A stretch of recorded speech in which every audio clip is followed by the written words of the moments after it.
Radio. Aksyon Radio!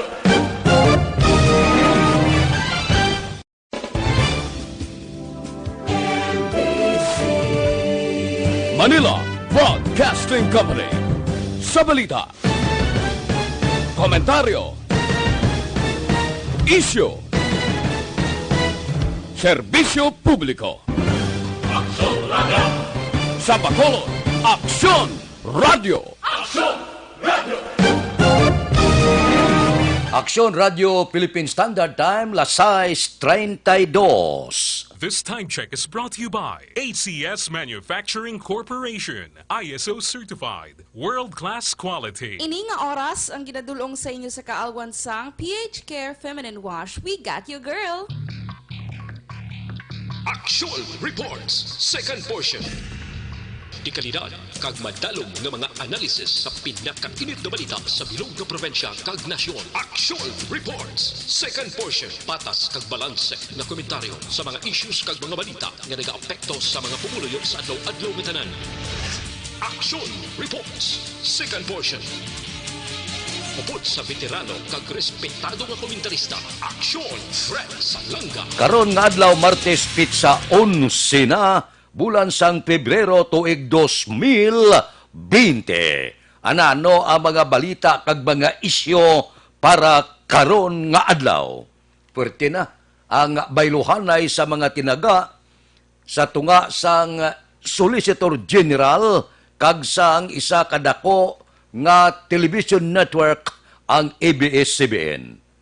Ining CBN nga ni suso sang tiyempo sa itong martial law, inagaw man ini siya, pinasira, inagaw sang paginahom ni Marcos ang martial law. Pero makatilingala bla tong martial law. Sa magdalagan presidente, siya na'y Presidente Ferdinand Marcos, ang bisaya si Lopez.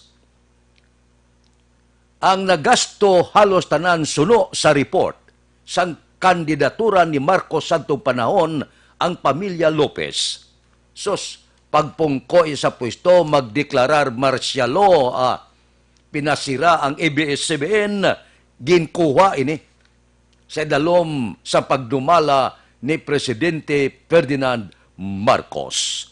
Ulihilang, kag ibalik ini sa mga pamilya Lopez sa itong magpresidente na si Corazon Aquino. Subong ari naman, ginarangkada naman siya sang gobyerno. Pero namiripi yang Malacanang. Kung pamatian ta si spokesperson Panilo, siling niya, ay, ano iyang labot sang Malacanang sa ginfile nga co-warrant to petition sang opisina sang Solicitor General nga ibasura ang prangkisa sining isa kadako kagigante nga television network. Siling ni Panilo niya ti guro, ginaobra lang ni Kalida iya trabaho Pero niya ti wala nagaintrang presidente sa trabaho sa iban nga sanga sa gobyerno. Daw mapatihan man, daw hindi man. Nga kapilaya imit lang sa presidente mo sa pagpamulong-pulong ya, nga daw gabagrot gid unto ya. Nga daw hindi giniya pag-ibalik ang prangkisa sang ABS-CBN. Balita ini, kapilay gid ihambal ini, ti si Kalida como Solicitor General, ti sino pa karon masugo siya na nga i-file ang co-warranto nga petition batok sining network ang ABS-CBN. Porte, no? Ang kapalaran sining network permilang bitin halin sa tong martial law. Pagkadto karon sa pagdumala ni Presidente Rodrigo Duterte. Daw siya permi ang masiplatan sang gobyerno. Mabi, binditahin nyo na ang network. Daw, ginapainitan ini sa gobyerno. Halin pa sa gobyerno ni Marcos, tubtob sa gobyerno ni Presidente Rodrigo Duterte. Ano ang matabo sini? Pananglitan, hindi pag-ibalik ang prangkisa sining television network. Ano ang reaksyon sang management? Anong reaksyon sa mga jurnalista? Ibalik ko na pagkatapos ang mga ini.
Aksyon Radio Philippine Standard Time, las 6:40 na.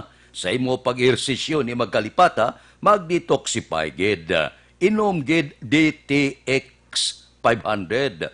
Ang DTX 500 nagatinlo sa inyo dugo, nagasilhig sa mga impurity kag toxin sa inyong atay. Nagabulig ini panubo sa inyong blood sugar, bangod sang mga organic compounds ini nga bisin, charantin kag polypeptide. Gani kung mataas ang kolesterol, mataas ang blood sugar, bangod sa diabetes, mag DTX 500 kamo.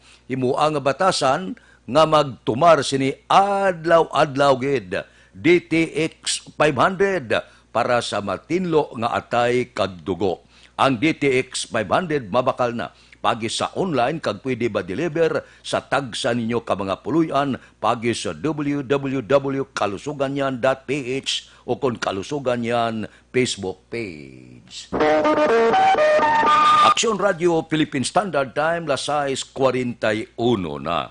Anano ang mga reaksyon sang pila ka mga katapo sang media. Ang inyo GP Negros chapter pagi kay Marcel Espina, siling niya paglapas sa demokrasya kag freedom of the press ang ginhimo sa gobyerno sa pagnalipay sang prangkisa sang television network. Kung mahimo kuno ipasira sa gobyerno ang isa kay ganti nga network, ano pagidayan ang magagmay nga media outlet nga magatalakay ka mangin critical sa isyo nga nagakatabo sa pagdumala ni Presidente Rodrigo Duterte. Kag mahimo nga pahipuson ang tanan kon nagaupang ini sa ila plano. Ano pagid ang mga arangkada sang pila ka mga jurnalista, pila ka mga katapo sang human rights. Bangod sining plano nga hindi pag-irinyo ang prangkisa sang television network. Ang ato niya punto kasimple gid lang. Ano gid ang kasalanan sang among television network? Kinanglan iplastar gidusto kay ti lang tawa bala. Hindi niya isa lang, hindi lang 20, hindi lang 50, hindi lang isa kagatos, linibo ka mga empleyado sini, plus ang ila pamilya ang apektado kumawad ang trabaho nga ipasira mo ang ABS-CBN isa pinakadako nga network nga nagapangalagan hindi lamang lokal, national pati na sa international. So, ang buot silingon, ang gobyerno naga-imbitar kita investor, build ang iyang gobyerno nga programa para makakita trabaho ang mga Pinoy. Ari ho, ipasira mo ya ang isa ka television network sa diin may linibo-libo ka mga empleyado. So, pagutman mo ya ang sobra 11,000 plus iya pamilya plus iya kabataan. Pagutman mo kag ipasira mo sa ginatawag mga aligasyon nga daw init ka lang niya, daw gadumot ka lang niya, politikang rason o kung ano pa man nga mga aligasyon. In kambyo sa pumuluyo nga linibo nga pagutman sang imo administrasyon. Bisan ano pa nga panginwala sang Duterte administration, klaro na iya, nga isa sang kabangdanan nga ginpailad sang kowaranto ini ang ABS-CBN bangod man sa mando kag pila kapalayag sang presidente nga indi yagid pag-ibalik ang prangkisa sang among television network. Daw angay lang nga ginpagutman mo ang linibo-libo ka mga trabahante. Kag dako man kung lang taon ta ginabayad nga buwis sang among network sa aton gobyerno kag ang sabat sang network wala sila sa ginlapas nga anuman nga pagsulundan sang gobyerno. Isa ini kadako nga isyu subong nga posible hindi lang talakayon lokal, national, pag-abot sa mga inadlaw ini talakayon international. Ini isa ka paglapak sudo sa pila ka grupo sang katapo sang media, pilaman ka mga grupo sang kasimbahanan, bulutuan kag iban pa. Ang reaksyon hindi magkalaamo. Nga daw ginatapak na ang kinamatarong naton ang aton kahilwayan sa pagpilak sang pila ka mga isyu. Ang buot silingon daw ka vindictive nga daw hindi kay katandog kontra sa administrasyon. Kay kung daw kontrahon mo ang administrasyon kag ang ila plano daw pahipuson ang sungad mo. Puerte, no? Kamu lang agad sang yaw-yaw nga yaw-yaw. Pagkatapos, ang katapos sang media kung critical, ang balos pasiradaan. Amo ina karon ang pinakadako nga isyo posible magadako pagid sa masunod nga inadlaw samtang nagahilapit ang pag-expire sang franchise sang among television network sa Marso 30 na. Aksyon Radio Philippine Standard Time, las 6:45. Mabalik kami pagkatapos ini.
Radio Philippine Standard Time, lasais 48 na. Ari ho, luwag ka mag-loan, nubo ang saka, dasig magproseso sa papilis ninyo para sa chattel, ATM loan, business loan, salary loan, real estate mortgage, car or truck finance, GSIS pension loan, SSS pension loan, agricultural loan, parehas ang crop loans, tricycle loan, allotment loans, housing loans, parehas ang construction, kag renovation. Ang kadtuan nyo, Pederlep Lending Corporation, ara lang sa second floor sang Carmen Building, Lizares Avenue, Bacolod City. Para sa inyo kapusan, may mga satellite sila nga opisina. Door 104, XA Esteban Building, Galo Gatoslao Streets, Bacolod City. Ang Metropolitan Lending Corporation bala, may ara man sa Corner Yungke, sa Dalan Goria, sa La Carlota City. May ara man sa Dalan Mabini, Son Pordas Talisay City. So kung mag-loan ka para nubo kayong saka, Pederlep Lending Corporation ang kadtuan. Second floor, Carmen Building, Lizares Avenue, Bacolod City. Aksyon Radio Philippine Standard Time, lasay 50 na. Porte. Siling ni Presidente Rodrigo Duterte, hindi ko.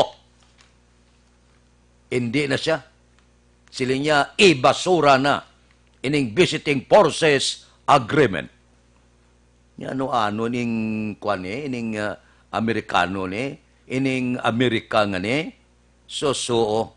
porte. Ano ni siya man? Daw wala mas labing luigan is pungsod Pilipinas, bastos pa. Sobra ka bastos yung mga Amerikano ni. Amak mo, intahan niya ya ang panggobyerno sang pungsod Pilipinas. Nyati hindi nako. Nyalan tawa bala, nagapakig-away ang pungsod Pilipinas sa komunista sa 53 katuig na. Ti mga ihugran di patula klase kano ni.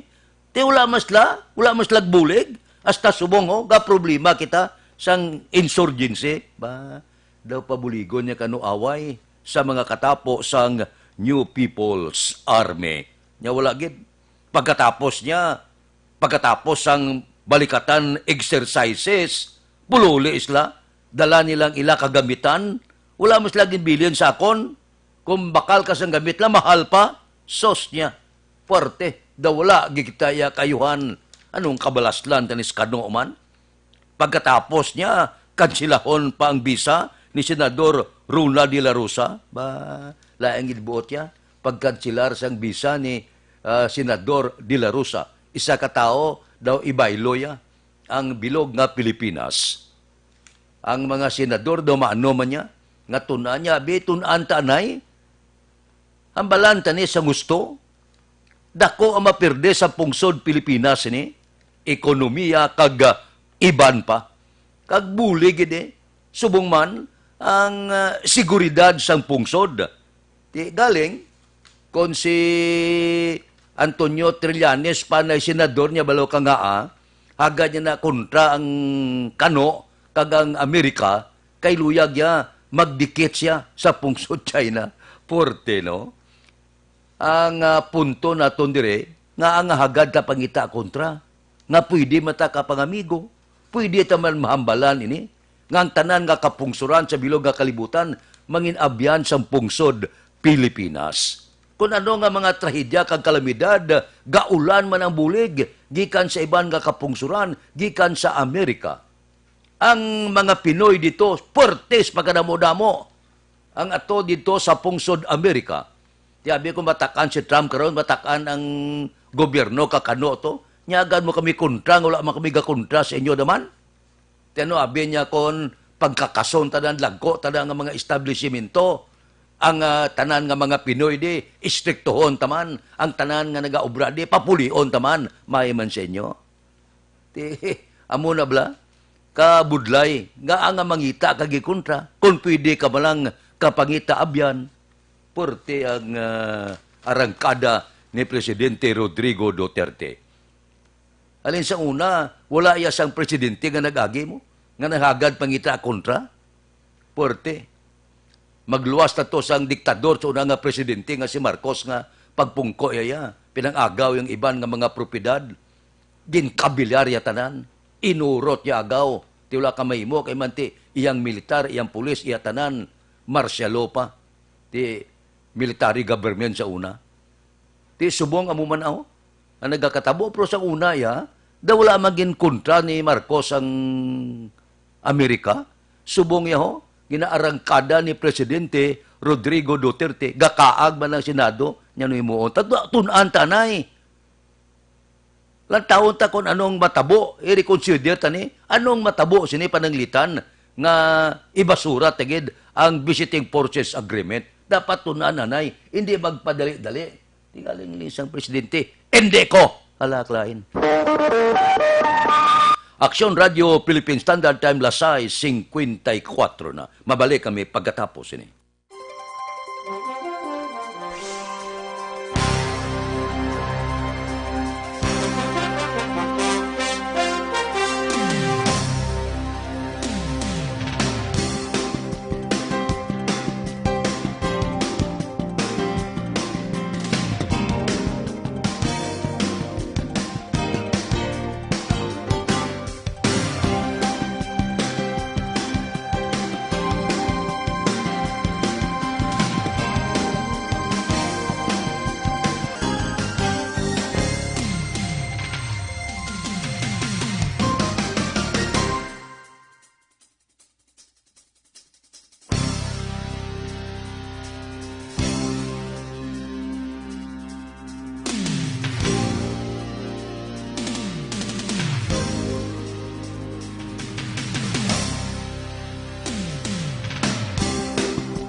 Philippine Standard Time, lasay 58 na Evergreen Herbal Capsule. Ang epekto sini sang Evergreen nagabulig tinlo pabakod kag nagabalanse sang sistema sa aton lawas. Ang sobra ginabuhinan, ang kulang ginadugangan. 7 kasagkap gintingob sa isa ka kapsula, amo ini ang Evergreen Herbal Capsule. Dako ang mabulig sini sa pagpanubo sa blood sugar, bad cholesterol, uric acid, hyperacidity, sobrang asin, creatinine, nagaiban siya.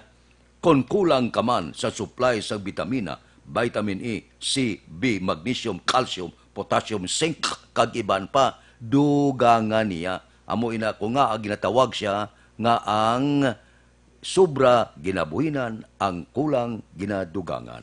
Ang Evergreen Herbal Capsule aprobado sa Food and Drug Administration. Mabakal na ini sa tanan nga sanga. Sang Sincere Drugstore, Blanca Flor Drugstore Himamaylan, GBX Pharmacy Binalbagan, Floritis Drugstore Binalbagan, Bilyones Drugstore Hinigaran. So, bakal na sang Evergreen Herbal Capsule. Tilawin nyo para sa aton ikaayong lawas. Aksyon Radio Philippine Standard Time, pangot kita sa Taknala City, standby na sa aton Aksyon Balita Morning Edition. Liwat magadulong sa aton sa mga balita lokal, national, international, sports, kag artista. Upod kita. Aksyon Boy Duran, kag Aksyon Eden Aboso. Aksyon Fred Salanga, una sa balita, una sa aksyon, sa Bacolod, Aksyon Radio. Manila Broadcasting Company. Sa balita, komentaryo, issue, serbisyo publiko. Aksyon Radio. Sa Bacolod, serbisyo publiko. Sa balita, komentaryo, issue, serbisyo publiko.